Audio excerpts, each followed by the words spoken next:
Okay. We just want to thank everybody for being so patient. And we understand that there are security challenges right now in a location where the deputy prime minister is, and this is just the reality for Ukrainian officials in the 36th day of this ongoing conflict. And so we want to thank you, and we want to be patient to try to make sure that the deputy prime minister has the right technical connection and ability to get on. As I mentioned earlier, my name is Jonathan Katz. I'm a senior fellow and director of democracy initiatives at GMF. I'm also the co-chair of the Transatlantic Task Force on Ukraine. I think the deputy prime minister might be joining right now. Good afternoon, Deputy Prime Hello, Minister. I'm so sorry for being late. We had some urgency situation here in Kiev, but I'm here, and thank you for waiting. Yeah, we totally understand and appreciate the current security situation you're in. And we just started the conversation. We let the participants know, and those that are joining us, that there were some technical issues, but also the challenges. And so we wanted to kick off our conversation. And as I mentioned, on behalf of a number of organizations that are responsible for today's event, my colleague Bruno Leite, who's in GMF's office in Brussels, we want to welcome you, Deputy Prime Minister, to today's conversation. The Transatlantic Task Force on Ukraine that I co-chair is a co-sponsor of this with the German Marshall Fund, along with the Reanimation Package of Reforms, RPR. And then we have a number of other co-hosts to USAID, USIPR, Center for Democracy and Rule of Law, BST, Black Sea Trust. There's just a number of organizations that were very keen on speaking to you today. And of course, our conversation that we're going to be having, which will include a Q&A session with audience. I don't know how much time you have on your back end, given the busy schedule you have, but we're going to be obviously focusing today on Ukraine's frontline effort to fight Mr. Putin and the Russian military, but also the issue of accelerating Euro integration for Ukraine. I started off earlier by saying that you're in the 36th day of this conflict. The conversation we're having is really also about how we can, both in the United States and Brussels, organizationally support Ukraine, as we're seeing the type of support over the last 36 plus days include both military, non-military support, sanctions, massive sanctions packages, and even yesterday, President Biden announcing $500 million in direct economic support for Ukraine. And of course, the needs, given the current situation, are great. And I know President Zelensky has regularly speaking to parliaments and also to world leaders. And of course, we had the last week where President Biden and NATO partners and allies were in Europe, in Brussels and in Warsaw, talking about support for Ukraine and standing with Ukraine in a very loud way.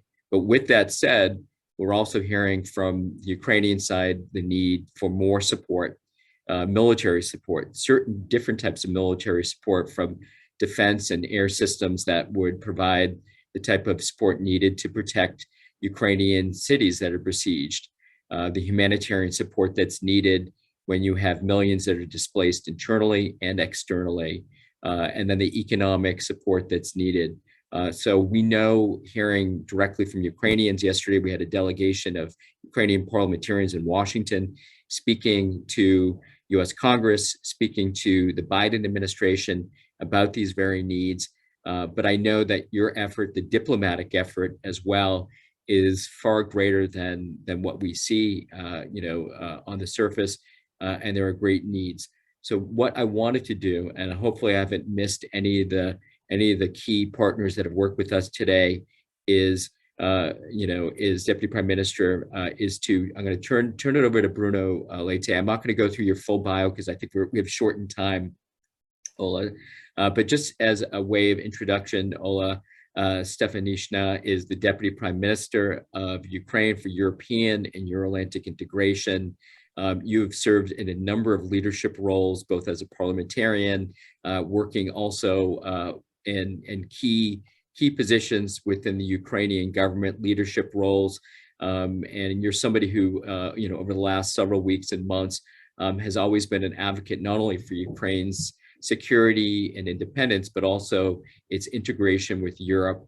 We've had a chance to speak with you before, both from GMF and other platforms. And I can't thank you enough in the middle of everything that you're going through, taking the time to speak with us and those that are joining us today. I'm gonna kick it over to Bruno in Brussels at our GMF office.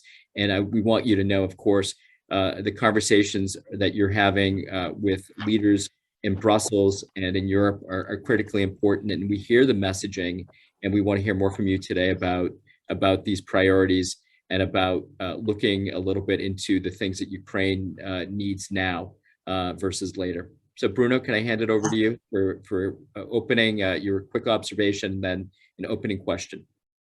Thank you very much, Jonathan. And first of all, welcome, Deputy Prime Minister. Thank you for being with us. In 1 minute, I want to be very short. I can just say that here, being in Brussels, we can all agree that Ukraine's bid to become EU member is historical. And I was glad to see many positive reactions in this regard across Europe. The EU might not be the best possible place to offer military security to Ukraine, but it can offer economic security to Ukraine. And that is, of course, also very important. So I also want to underline that, yes, of course, EU membership is interesting for Ukraine, but I think we need to realize that Ukraine's membership will also bring advantages for the EU. I think we need to understand that too. Ukraine is a big country, 40 million citizens. It could significantly enlarge the EU single markets. Ukraine has many highly specialized scientific, academic expertise to share. And I think a membership of Ukraine could also bring advantages or benefits for the EU neighborhood policy or the global security strategy. So obviously, EU membership is a process. There will be legal complexities and political complexities. We need to be realistic about that. But what is most important right now is that we see overwhelming support here in Brussels to start working with Kiev on Ukraine's accession. I think the political and symbolic value of this cannot be underestimated. And Deputy Prime Minister, we here at GMF are certainly ready to support you and your country in this endeavor. We always believe at GMF that Ukraine is part of the European and Euro-Atlantic family. So without much further ado, let me hand over to you, dearest Olga, and looking forward to your insights.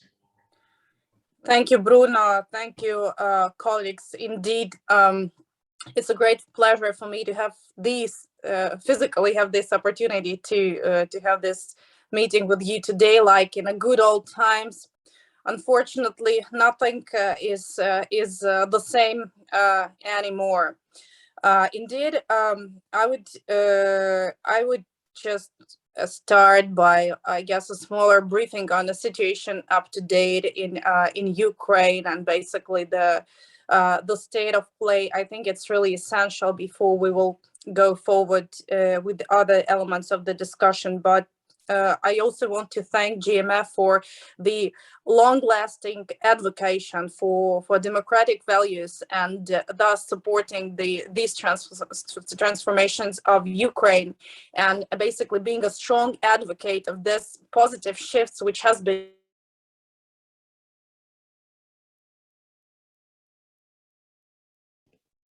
in everything that we do is something which is essential because your voice is heard, well known, and together we can really change many things, including sort of feeling of getting used to the war in Ukraine, the feeling of let's say helpless, being unable to change the situation and having this war ongoing already for the 36 days in our territory. And despite of the nearly all possible instruments of influence to Russian Federation, there's still little has been done to stop this war. So Ukrainian people heroic resistance has become the example of bravery and dedication to the values, and also patriotism, which could be shown by one in the 21st century, especially in a face of the full-scale military aggression, which has never been seen in such a gravity, complexity, and long-lastingness, let's say, since the Second World War. The cost of this war so far is the thousands of deaths, millions of refugees and IDPs. Chernihiv, Kharkiv, and Mariupol are in ruins. Some of the cities around the big towns of Ukraine do not exist anymore, and they will not be existing further. More than 100 billion of infrastructure damages, which has been already caused only for these 36 days, and we're still counting. Only since 29th of March, which is just the 3 days, Russia has fired more than 1,370 missiles towards the residential areas and military positions, whereas the residential areas are the more than 80% of all missiles which has been shelled. And attacks with aviation were counted for more than 1,800 airstrikes since 27th of March, which is just for 1 week. Tanks and artillery, stand supervision and reconnaissance groups all around the territory of Ukraine, including Western Ukraine and those areas where active military aggression is not taking place. Ukraine become not only a testing ground for Russian missiles, but also a testing ground for all of us, the democratic world, to our unity, our values, and our ability to resist and deter the aggressor. Of course, it's not unused to everyone that Russia has a clear air advantage, and it's seen also by their military tactics they use, because they have completely lost the political fight since the first day of war. They lost in the scenario of the assassination of the leaders of the country. They lost in the scenario of capturing Kiev.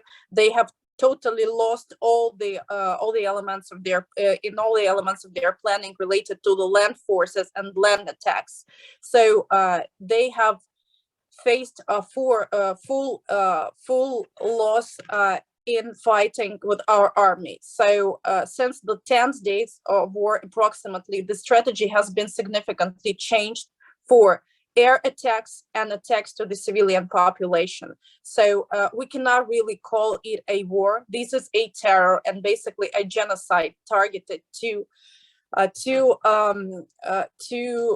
make Ukrainian people fear, to kill people, to kill families, and to kill children.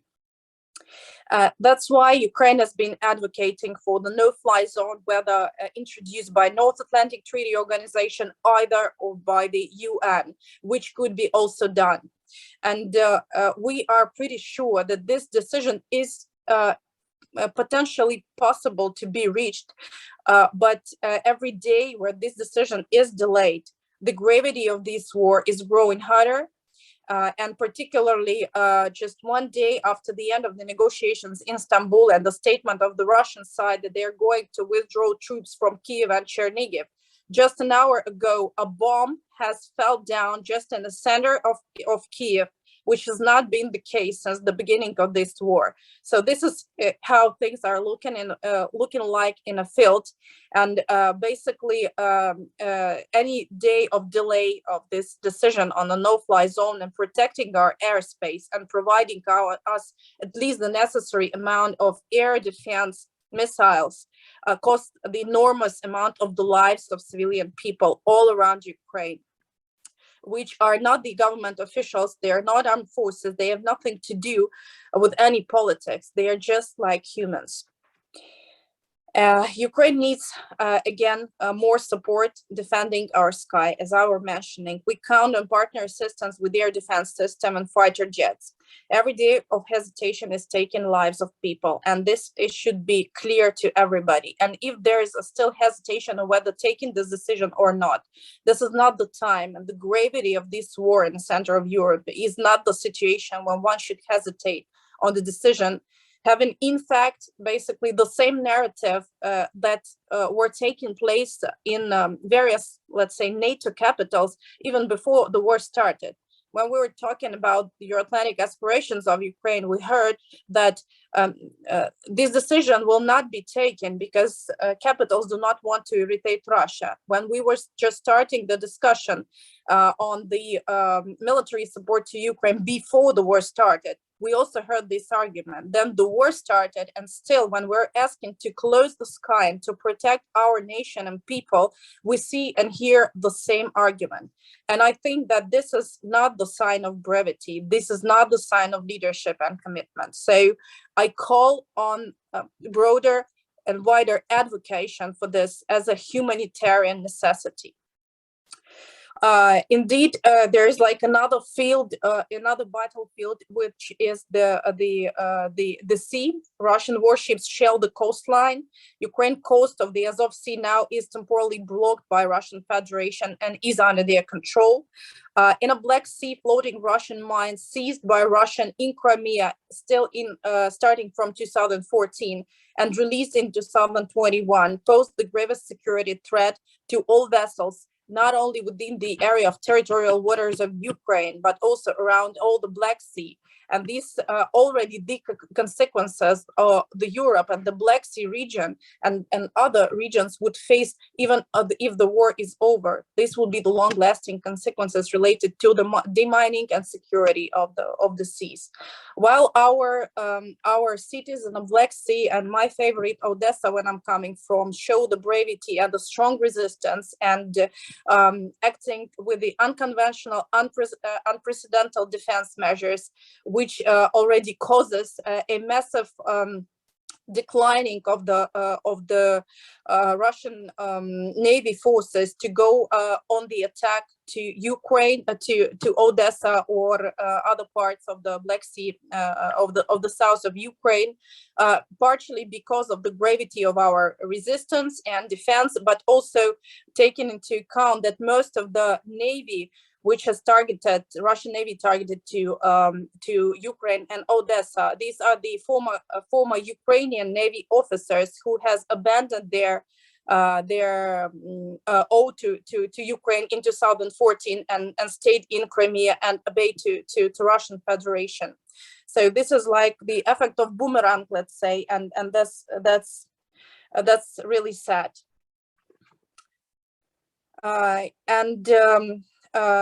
It's really important that we also working actively in the international arena, and personally, me and Prosecutor General and law enforcement institutions, including the Ombudsperson, we do our best to fix all the war crimes which has been committed on Ukrainian territory since the beginning of war. And what I can confirm is that nearly all existing war crimes which has been ever fixed or identified in humanitarian law has been already committed in Ukraine, not only related to the hostages or militaries, but against civilian population. And unfortunately, we are unable to fix all of them because most of them are taking place in the areas controlled by Russian forces. But we do our best to make sure that the face of Russian soldier, the real faces of those soldiers who rapes women, kill men and children and older people, who murder, they are seen all around the world. And this is not only about Putin or Kremlin madness, it's about the, let's say, aggressiveness and inhumanity of ordinary Russian people. And when we're talking about those soldiers, like 20 years old guys, who's you've seen massively on the videos from Ukrainian intel data, we do not sorry about them, because just like ours before they were captured, they were killing people and committing a very, very unprecedented crimes on our territory, and they are all fixed, and be sure that we will not leave it without an answer. Meanwhile, we have been successful in filing our claim under the International Court of Justice, which has already issued the decision obliging Russian Federation to immediately stop this military operation and refrain from any other military activity. But this very important decision shows that there's no element of pressure to Russia, which so far could be applicable, even if it's the conventional institution, which is part of the UN system, where Russia has the place in the Security Council. They simply do not care about anything. So what could be the elements how to overcome Russia is to put pressure, to show power, and to show commitment. Any hesitation gives the leverage to Russian Federation to adjust to the situation and to push for the weak places. Again, it's very important to pay attention on the humanitarian situation in Ukraine. You've been all very well aware on the situation in Mariupol. And the gravity of this situation. Additionally to Mariupol, there are more than 80 towns and villages in Ukraine which are under the humanitarian crisis. Me, as a person who has been engaged from the first day in negotiations on the humanitarian corridors, I can confirm only one thing, even without going to details, that for all of this 34 days of war, on Mariupol, Russians were negotiating on everything except of people's lives. They do not care about people. They do not care about humanitarian situation. They had only one intention from the very first day: to destroy the city and to leave the city in a situation where people will be ready to leave any kind of territory just to escape the death and get some water and food. So they do not allow the passage and evacuation of Ukrainian people to the territory of Ukraine. So they made a forceful evacuation to the territory of Russian Federation. And this is exactly this scenario they do. And basically, we have no information about the destiny of these people, where they are placed, etc. And they do not give access to any international organizations in that regard. And this is the real face of this aggression. This is the real face of this aggression, and more than 148 children who died, more than 148 innocent children who died, and more than 232 children who've been wounded, and hundreds of children who have left without their parents. This is the face of this aggression. They are not military people. They do not have any values. They've been just the innocent lives which has been taken away, and hundreds of orphans, and more than 8 million and 0.5 million of refugees displaced around Ukraine and in European Union. When we're talking about this aggression, I do not want anybody to consider it by mistake a war between Ukraine and Russia. This is not a war between Ukraine and Russia. This is the war which we will be recollecting in our memory as exactly as the Second World War. This would be a game-changing process. And this war will show how our world will look after the war is over. We hope that everything we're fighting for will prevail. The democracy will prevail. But to make sure that it is happening, only our brave resistance is not enough. We really need a true leaders, true political leaders, and true political leadership and commitment to be united, to stop the aggressor, and to make no step to anyhow legitimize this aggression in the 21st century in a murdering.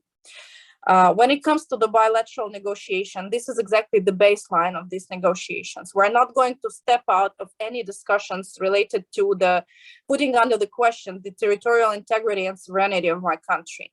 We're not going to have any dialogue on issues related to this military aggression, and no word in this bilateral agreement would serve the legitimization of these crimes against humanity. Moreover, we request that any bilateral agreement should be subject to a broader security guarantees from at least the signatories of the Budapest Memorandum, but also the Security Council of the UN members. And we have already confirmed agreement on that from Great Britain, from Germany, and from Turkey. we're working on the other countries, and advocating for that is absolutely essential. And in that regard, there are some very surprising things which came to everybody. And I was just having the conversation with the European Commission before I joined the call with you, is that basically it's not only the unprecedented war which is taking place on the territory, it's also unprecedented that in times of this severe military aggression, the government of Ukraine remains fully operational. Moreover, I can say that we're even more operational than before the war, because we have like 24/7 concentration on making sure that the government is running.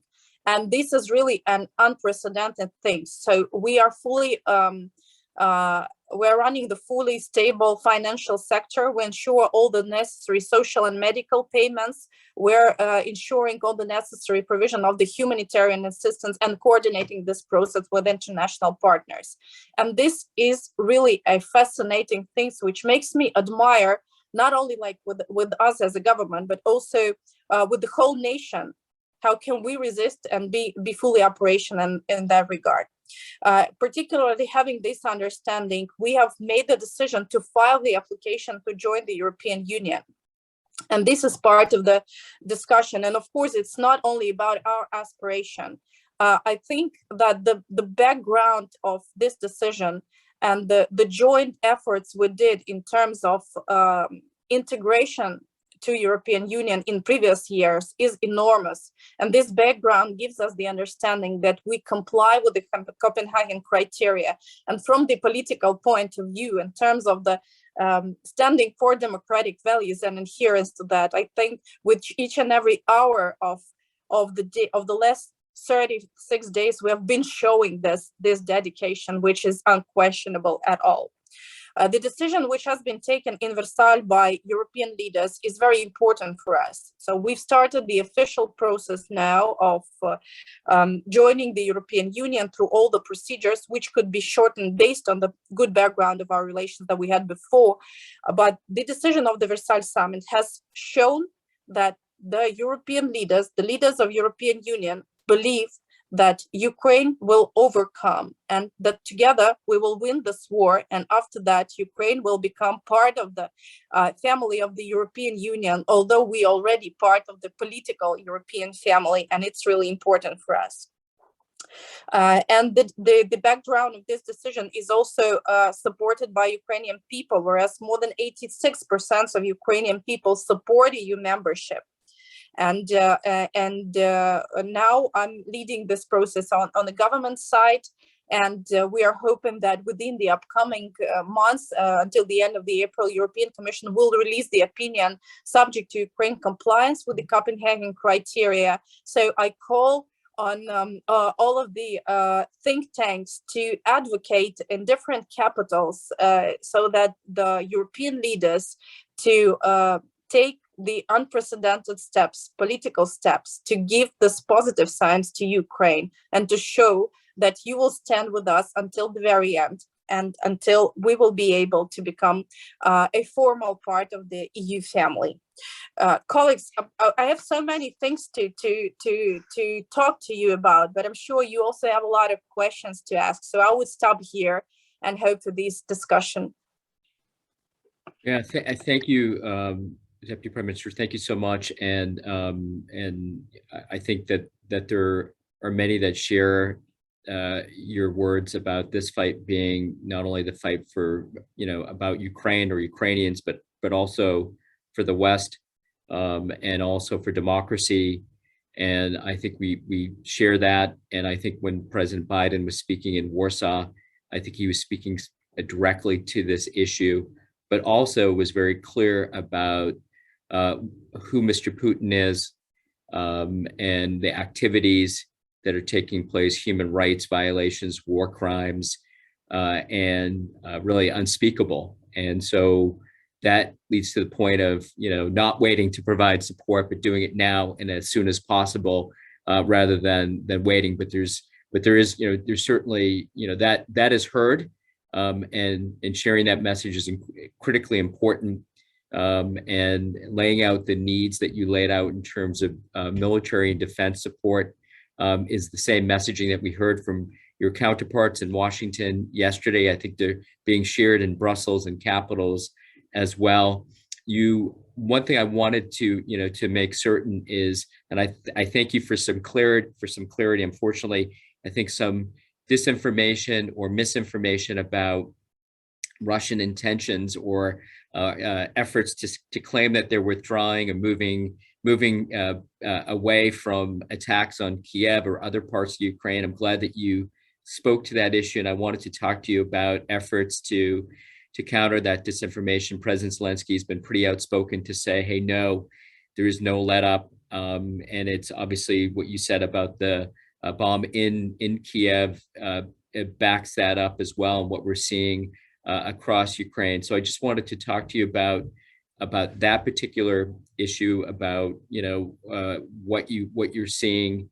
But I also appreciate, because I think it's important for clarity purposes to speak to this issue. And then also just on the issue of security guarantees, if you might be able to share with us, you mentioned that you believe that there's been some progress on that front in terms of security guarantees. I think for many of us can't see Ukraine, given its neighbor and the geography, Mr. Putin's intentions, which he has clearly let out, the brutality of what's taking place, that Ukraine will need an absolute security guarantee, but has already had a situation in the past where the Budapest Memorandum hasn't been adhered to. And so I just wanted to ask you, I think, did we just lose? I think we might have lost the Deputy Prime Minister. Bruno, can I just ask you to while we wait for that, hopefully the Deputy Prime Minister will come back on, just in terms of what you're hearing in Brussels on the issue of security guarantees for Ukraine when we hear about the current negotiations. This is a particularly important issue. Yeah, I think obviously it's a very complex issue. The complexity emerges from the fact that NATO as an organization was very reluctant to give such political benefits to Ukraine. So obviously, I think, yes, Ukraine made the right choice to ask individual nations. But I think the Deputy Prime Minister is back on, and her expertise in this will be much more insightful. So let's give the floor to her, dear Jonathan. Okay.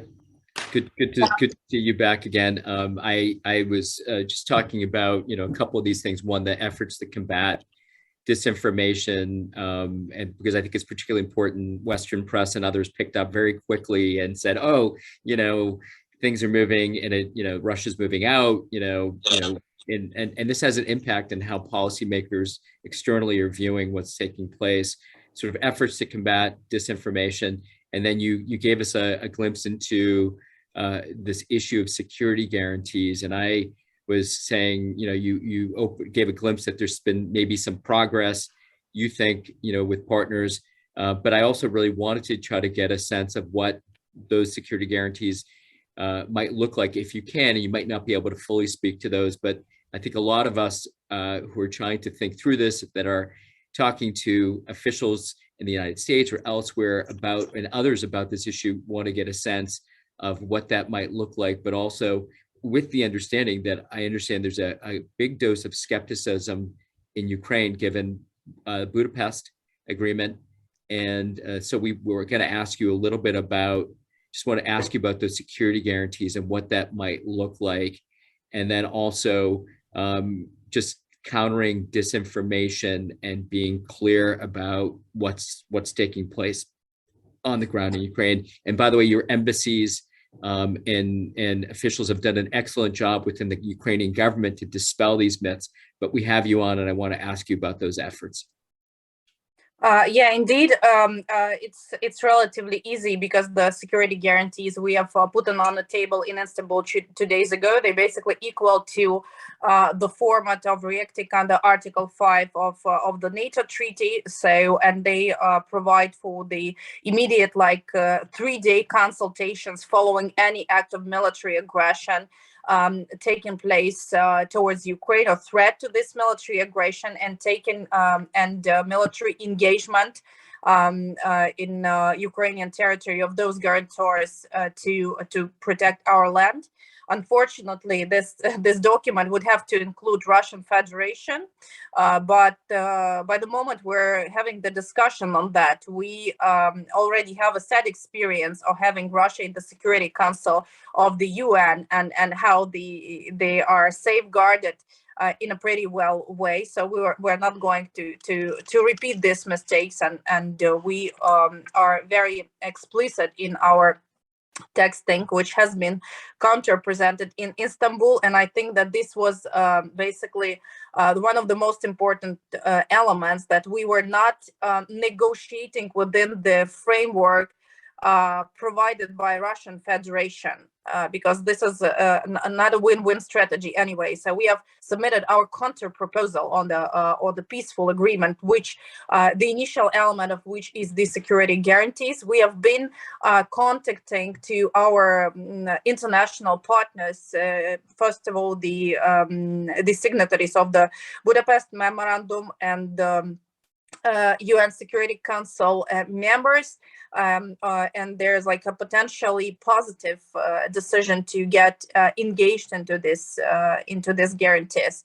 And this is the least which could be done, I think, by these countries, in addition to what has already been done. To speaking about the disinformation and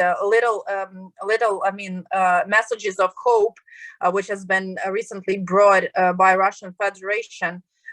There was a very clear message from my president just in the evening when the negotiations has ended, is that we will never believe in any word said or pronounced by Russian Federation until it is signed in the agreement, and it is, let's say, supplemented or attached with the concrete actions. So we have never had any additional hopes on the withdrawal of troops from Kyiv and Chernihiv Oblast, and this has been used as a timing to regroup forces and indeed, let's say, reinforce the battalions with the additional elements of armor and soldiers, which has massively died over the regions around Kiev. So this was message targeted to Russian audience, while it wasn't like withdrawal of troops. It was just like escaping from the inevitable death. And in those areas where Russians are very, very well fixed, they remain in their positions and they keep on shelling. And I can even not go into intel data because I'm here in Kiev, and before even negotiations finished, since lunchtime and until the very morning, the air attacks has been taking place permanently in areas around the Kiev. So no way to get relaxed or to have any sense of hope following the messages from Russian Federation so far. We had a couple of questions in the Q&A too that I want to just raise. One is there's been a lot of concern about the potential use of nuclear or chemical weapons, and I guess just try to get a sense from you, the threat level right now related to these issues. Of course, the Biden administration has spoken to this, European partners as well.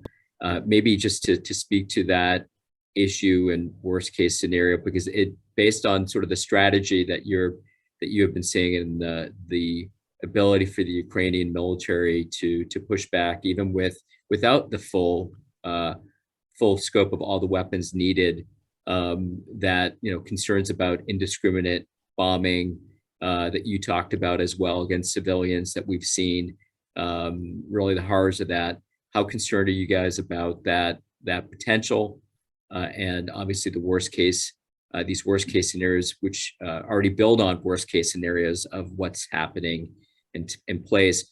So I have one question about chemical, biological, nuclear weapons, and then the other one would be a question about, I think it goes to the heart of the issue of the economic measures in place that the United States, that Europe and partners have put in place One of the outliers is the issue of energy and continued buying of Russian energy supplies and its impact, and whether or not, how are you approaching the economic measures issues? Are there things you're asking for that are not in place right now, even though we've seen this massive sanctions package and economic measures package move forward? What more are you discussing with your European colleagues and also in capitals like Berlin in particular on this issue? So two issues that were in the chat box, and I think they're both relevant towards building out the threat levels and concerns, but also addressing some of, to how do you tighten these existing economic and financial measures so that there's a greater impact. Well, thank you so much. On the chemical weapons, 3 points. The first point is that this threat is as realistic as it was about the war will start, because basically all the intel data which has been shared widely around the world and also publicly announced by our leadership, by US and Britain, has basically came to reality. First the war, then the attacks, then there was an information that there will be a carpet bombarding, which seemed absolutely a surrealistic situation. But this has been applied in Ukraine, and as I was referring in the beginning, some of the cities do not exist anymore because of this approach. And then severe attacks to the civilians and etc. So all of this intentions has been confirmed, and we have the confirmation from our intel basically that the preparation of the armed forces of Russian Federation to this scenario is ongoing. No decision is yet taken on the timing, but the preparation is ongoing. So that's an absolutely feasible and realistic scenario. The second point is that we all, let's say, imagine that the application of these chemical weapons will be done throughout all of the territory of Ukraine, through a conventional format as it was in Aleppo, for example, but it could be done also through a hybrid scenarios. For example, Russians are putting air missiles to the productions of different types of chemicals, which are destroying the infrastructure and release the chemical elements into the areas around different towns.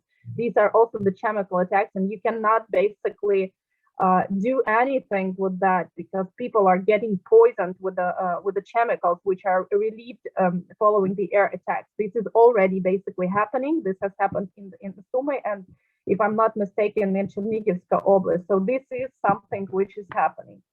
And the third element, and I think it's really important when we're talking about the no-fly zone, because chemical weapons, these are the bombs shelled from the sky to the land. And anti-air defense will not help to survive from these bombs. So even if the bomb is shelled in the sky, it contains chemicals, and they're coming to Ukrainian land anyway. So as a no-fly zone as a preventive measure for that is absolutely essential. And we heard very well the message of President Biden following the NATO summit recently, that if Russians will apply the chemical weapons, then NATO will consider the issue of their engagement in this military, let's say, aggression. But maybe the decision on no-fly zone should take place before our people will be poisoned massively around Ukraine with the chemical weapons. So I'm sure that having the 75 year experience of existing of NATO, there is a way to find solution for that.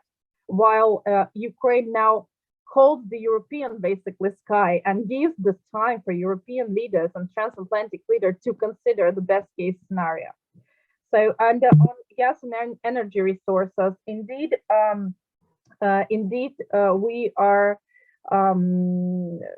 looking forward for the strategy European Union will identify in terms of refusing from Russian gas and oil resources. the principal decision has been taken. Unfortunately, it's not a, let's say, radical decision to cut this supplies. It's a decision which will be applied gradually. But again, it looks like a tactical decision. While we know all, and I've been very, very public and precise in that regard, that in Russian military doctrine, I quote, it is said that gas serves as a strategic element of geopolitical influence of Russian Federation. And this is like the baseline of taking this decision. And I'm really happy that there is a strong solidarity and strong coordination between G7 group, EU, and US on the sanctions and restrictions. And whenever there is a complication in taking this decision in EU, US suggests its support in terms of additional supplies of gas and oil to help EU. This is something which is bringing this feeling of unity and readiness to take decisions. But again, as I was also referring in the beginning, it's absolutely essential that European leaders would show real leadership and commitment. While Russians, they are always watching and see that any hesitation puts the background, lays the ground for their attack, for their undermining of anything which has been done. So I think that watching now, how do we act, how do we react, is something which should be example for European and transatlantic leaders. And putting more restrictive measures, including a full switch off from the SWIFT system of all Russian banks, canceling the visas for Russians in Europe and all around transatlantic area, and putting sanctions, personal sanctions around all the circle of Russian oligarchs and their assets is absolutely essential. We also believe that another element or another layer of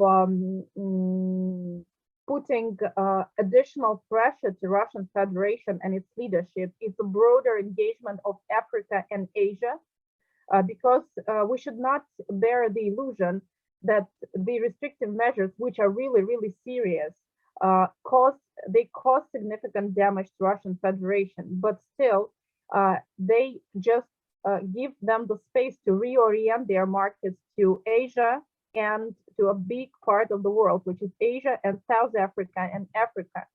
And they do not put any restrictions on that. First and foremost, I'm talking about trade in military and armor and getting dollars basically for this.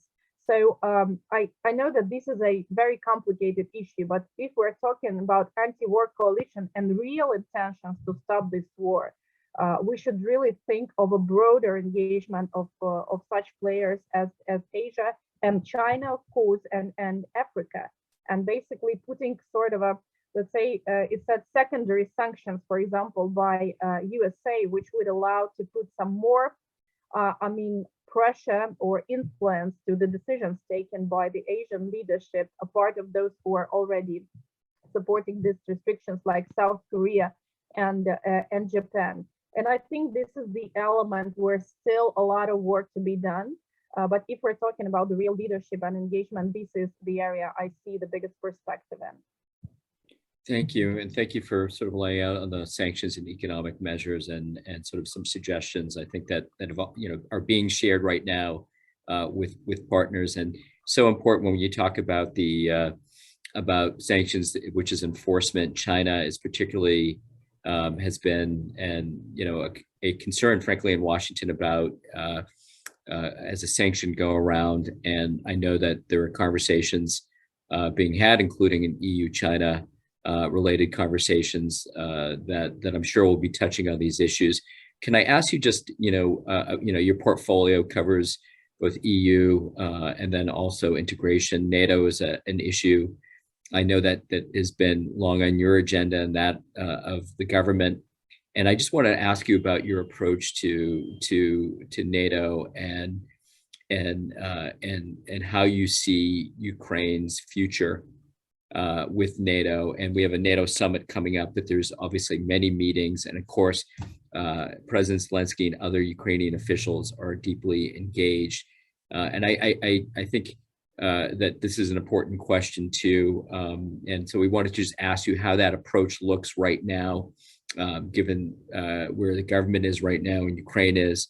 So maybe if you could speak to NATO, and that's a question somebody sent to me before the conversation today, knowing this was happening, raising that. And I, along with others here in Washington, have been strong supporters of NATO's of membership. Many have support the open door policy. Others have pushed for MAP for NATO. I did back in 2008 when I was working in Congress, the US Congress. But can maybe you just speak to that issue and how that looks from your end? Yeah, it's been nearly one thing over this day, which has put a smile on my face, you know, when we're talking about Euro-Atlantic integration. I would be really short here because given like my background and our previous engagement, you know very well all the messages we're pushing for and etc. And I would put it this way, Ukraine has been extremely precise in its expectations towards membership in NATO. It's even enshrined in our constitution. And I can say that our government has done everything possible to put the way forward to taking the political decision by NATO leaders to step up with the membership action plan on the membership itself. So the level of our like readiness and political commitment is extremely high.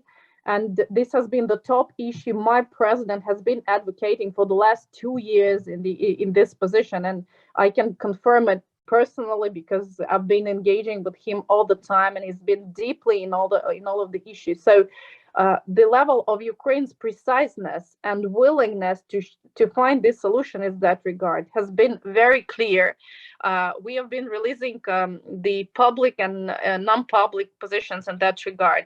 And frankly speaking, I have no clue what else could Ukraine invent to continue this discourse.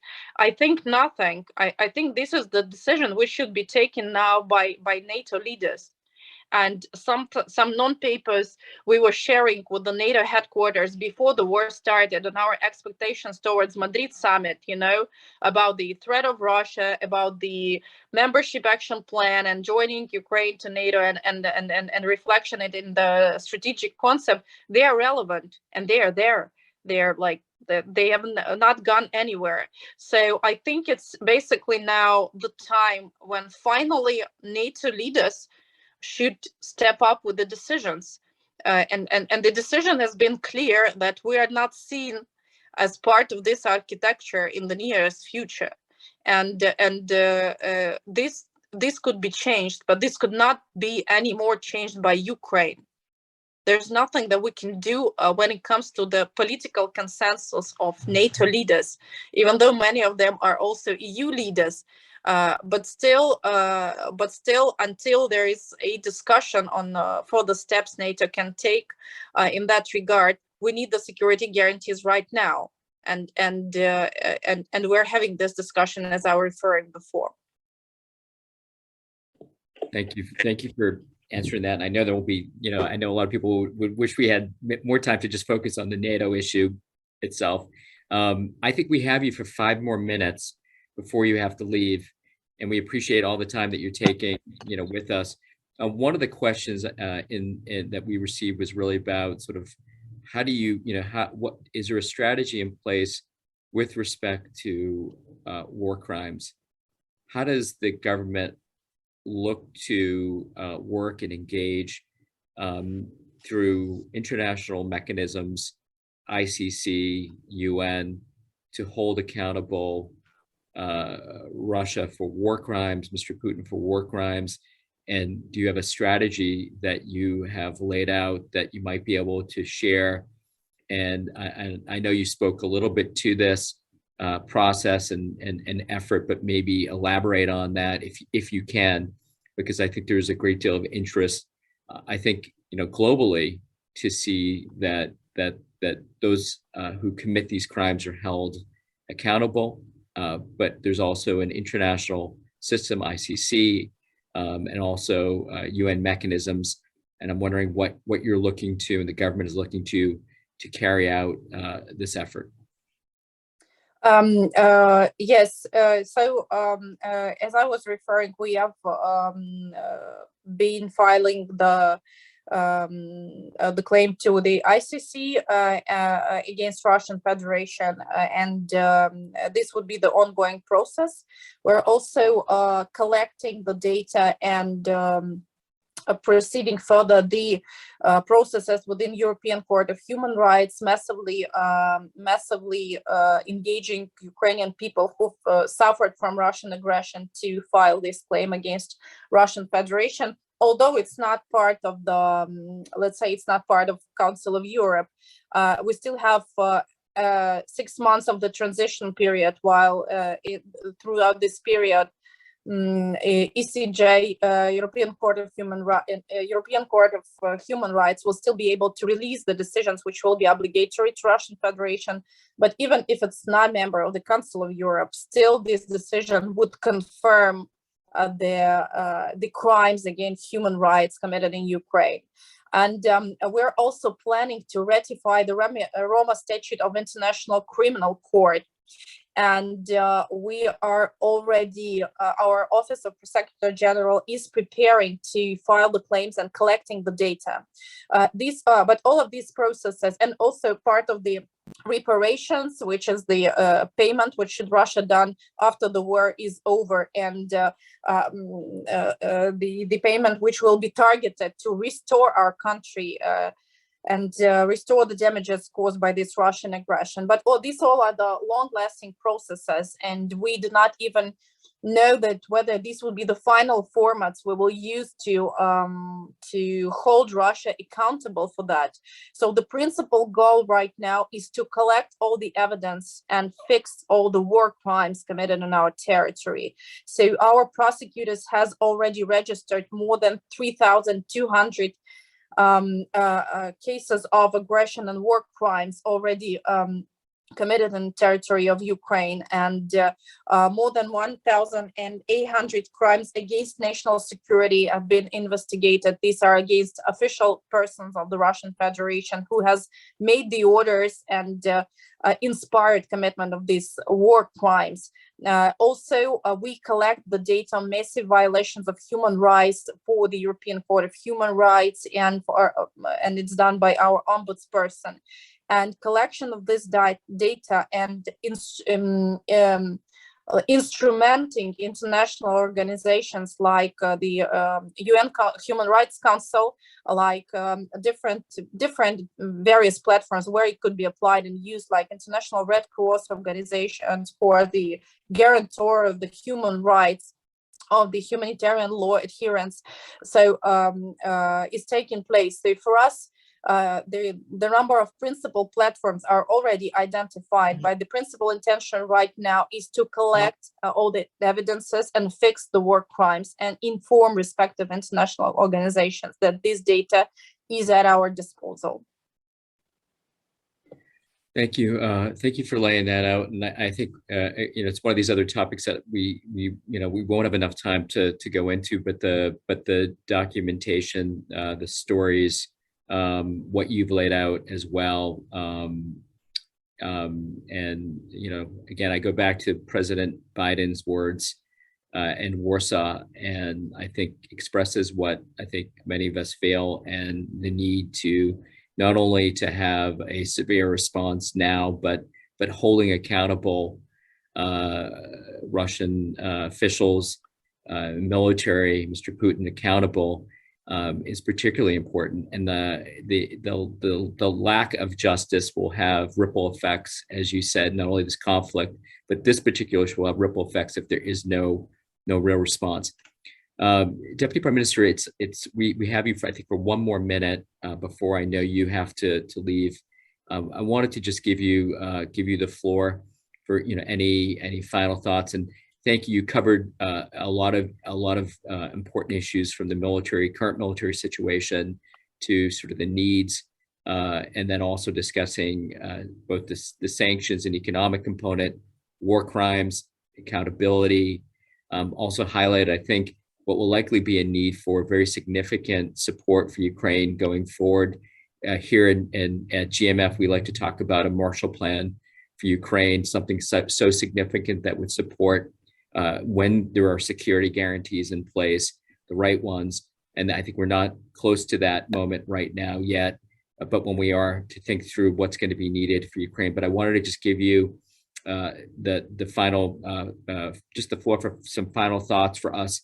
And we hope we can host you again, to discuss these issues, but also, we're here to stand with Ukraine and Ukrainians at this moment. So over to you.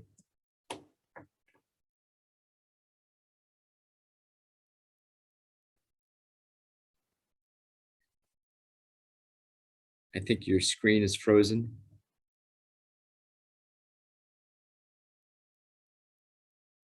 Okay.